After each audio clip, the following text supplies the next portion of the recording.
안녕하세요. 골드만 삭셀입니다. 오늘은 중국의 후난성의 성도인 창사에 대해서 알아보겠습니다. 창사라는 도시는 이게 뭐 마오쩌둥의 근거지죠. 마오쩌둥 그 중국 공산당 마오쩌둥의 마오쩌둥의 공산주의 혁명의 장소가 되겠습니다. 근거지고. 그다음에 여기는 이제 항구 도시이면서 중요한 상업 공업 도시가 되겠습니다.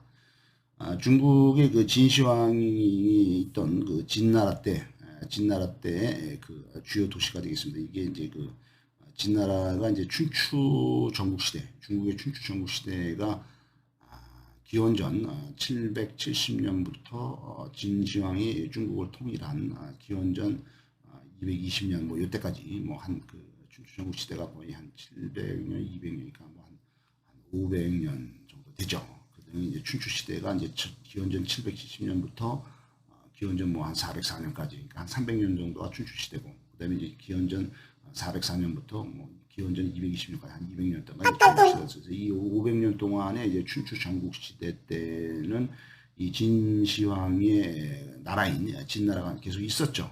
진나라가 그 전에 그 기원전 770년에 이제 그 춘추 시대 이전에가 이제 주나라가 이제 중국의 이제 고대 시대를 보면 이제 사망 오제부터 시작을 해서 그다음에 이제 오제의 마지막이 이제 요순임금이죠. 요순임금 다음에가 중국의 이제 그 하나라, 은나라, 주나라 이런 하나가 이제 고대 삼국이죠. 그래서 이제 그 중국의 하나라가 기원전 2000년부터 기원전 1600년까지가 이제 하나라.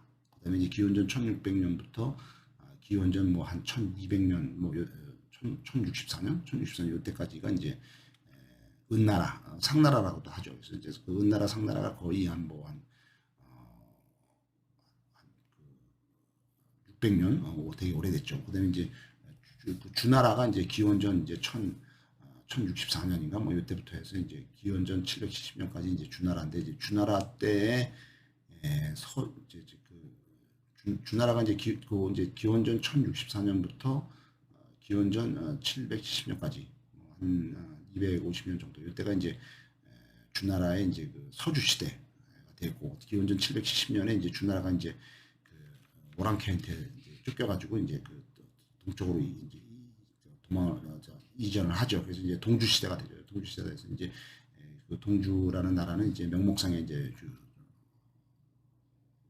황제 나라고, 이제 밑에 이제 그 춘추 시대가 된 거죠. 춘추 이제 여러 이제 나라들이 많은 거죠. 춘추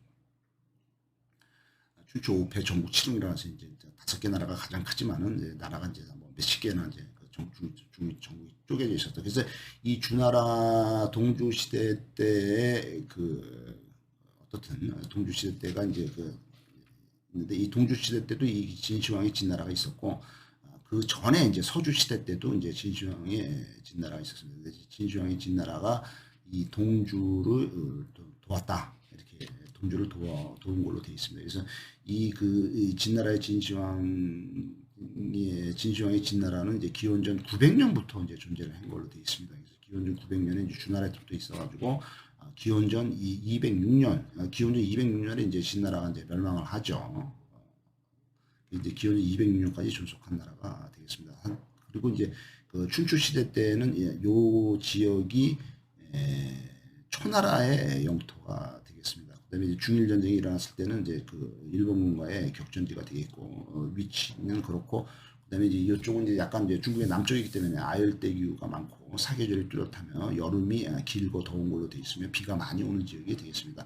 또한 가을은 맑고 쾌적하고 겨울은 건조하고 강추위가 많이 오고 겨울이 짧은 걸로 되어 있습니다. 이 그 후난성의 성도인 창사의 주석, 제일 이제 수장이 누구냐 하면은 그 쉐웨라는 사람이 있어요. 쉐웨라는 사람이 이제 창사의 호랑이라는 별명을 가진 사람인데, 이 사람이 순원의 경호대장까지도 했던 사람이 되겠습니다. 이 쉐웨라는 사람은 1896년부터 1998년까지 100살에 죽은 거예요. 1998년에 죽었으니까 얼마 안 됐네요. 그래서 국민당의 장군을 했으며 아시아의 패튼이라고 불리고 있습니다. 패튼 장군은 이제 뭐 유명한 탱크 부대의 장군이죠. 연합군의 미군이죠. 그래서 황푸군관학교를 제1기로 졸업을 한 사람이 되겠습니다. 그 다음에 장제스의 북벌이 있을 때 국민당의 지휘관 장군으로 되어 있어서 국민당의 장군 중에서 가장 뛰어난 사람 중에 한 명이라고 불리우는 사람이 이 창사의 호랑이인 쉐웨가 되겠습니다. 이 사람은 1927년 29살 때 상하이 사변이 일어났죠. 그래서 이제 1927년에 4월 12일 날 장제스가 상하이에서 쿠데타를 일으켜가지고 중국에 난징 정보를 수립을 하고 공산당 등을 수출을 했는데 이 상하이 사변 때 장제스의 측근으로서 4군 사령관을 하게 되었습니다. 29살 때니까 젊은 나이죠. 그 다음에 이제 1934년에 36살 때 이제 그 공산당의 마오쩌둥을 몰아내는 대장정이 있었는데 이때 국공내전 때 공산당을 공격하는데 혁혁한 공을 세운 걸로 되어 있습니다. 1936년에는 40살 때죠. 그러니까 중일전쟁 발발하기 1년 전에 시안사변이 일어났죠. 그래서 산지성의 성도인 시안에서 장쉐 북벌 봉천군벌인 장쉐랭이 장제스를 구금하는 사건인데 이때 이 쉐웨가 그 장쉐랭하고 협력을 해서 장제스를 체포를 해서 공산당한테 넘겨주게 되어 있습니다. 그래서 이 사건에 대해서 장제스와 관계가 안 좋아졌는데 나중에 또 다시 회복이 되죠. 그래서 1937년에 41살 때 이때 이제 그 중일전쟁이 발발이 되죠. 중일전쟁이 발발이 돼서 7월달에 중일전쟁이 이제 북경에 시작이 돼서 7월달에 이제 북경하고 텐진이 일본군한테 넘어가고 그다음에 바로 다음 달인 8월달에 상해가 일본군한테 넘어가고 그다음에 이제 12월달에는 이제 그 중화민국의 수도인 난징이 이제 그 일본군한테 넘어가죠. 그때 이제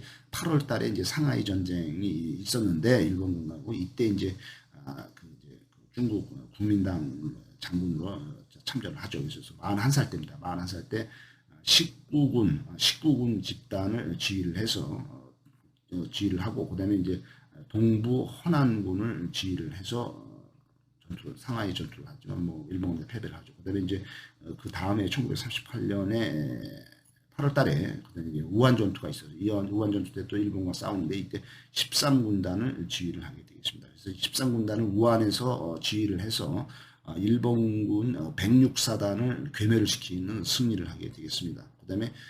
그 다음에 또 이제 그 창사 전투가 있어요. 1차, 2차, 3차에서 창사 전투가 있었을 때 이때는 또 구전성군을 이끌고 일본군한테 승리를 하고 되어 있습니다. 그 다음에 창도 전투에서도 승리를 하게 되어 있습니다. 그래서 이 사람은 이제 1937년에 중일전쟁 발발 초기 상하이 전투에서 패배를 했지만은 1938년에 8월 달에 우한 전투를 비롯해서 창사 전투, 창도 전투 여기에서 1938년 말에는 이제 그 일본군한테 승리를 한 전적을 세우게 되겠습니다.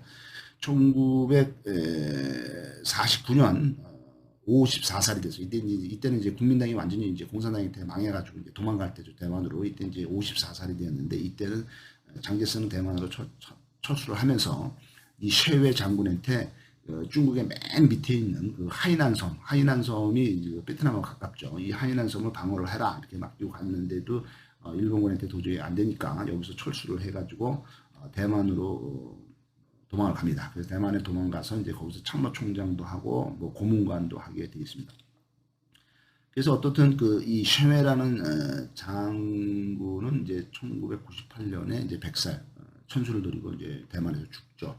그때 이제 이 그 전쟁을 할 때 그 중일 전쟁을 할 때 그 미군이 상당히 많이 좀 관여를 해주죠. 근데 이제 미군의 이제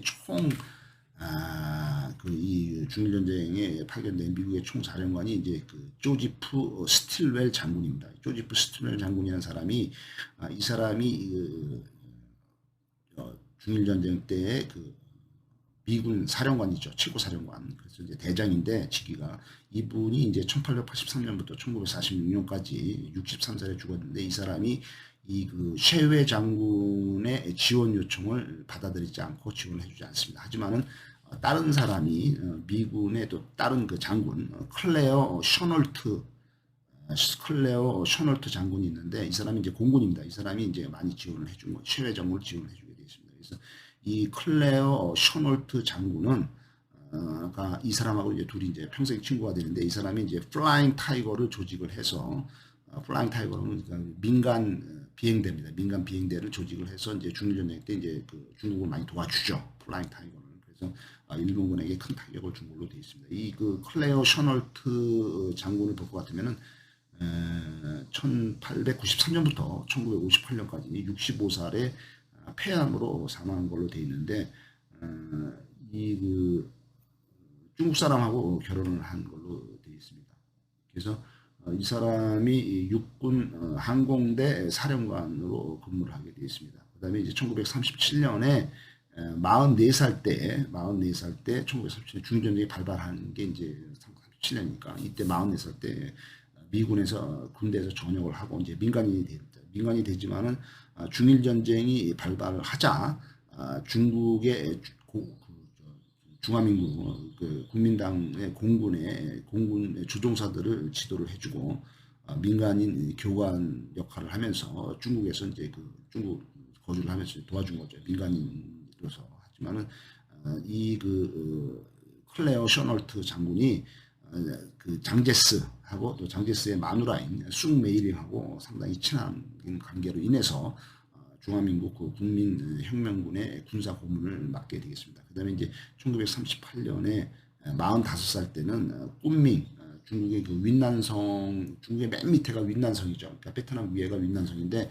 이 꾼밍에 있는 그 윈난성의 송도가 꾼밍인데 꾼밍에서 중국의 공군을 현대화시키는 역할을 하게 되겠습니다. 그래서 이 사업에는 이제 미국 대통령인 루즈벨트가 이제 그 뒤에서 지원을 해주는데 여기 이제 꾼밍에서 미국의 용병 비행대, 그러니까 군인은 아니고 무슨 뭐 돈 받고 이제 그 일을 하는 거죠. 용병이죠, 용병. 돈 받는 군인, 용병인데 특히 이제 비행대인 플라잉 타이거즈를 창설을 한 게 이제 1938년 45살 때 해서 이제 이 비행대가 중국 젊은이들 주종사들 교육시키고 비행기를 이제 뭐 대고 뭐 이렇게 해서 일본군을 공격하는데 혁혁한 역할을 하는데 좀 좋은 일을 많이 한 사람이 바로 미군의 클레어 셔널트 장군이 되었습니다. 감사합니다.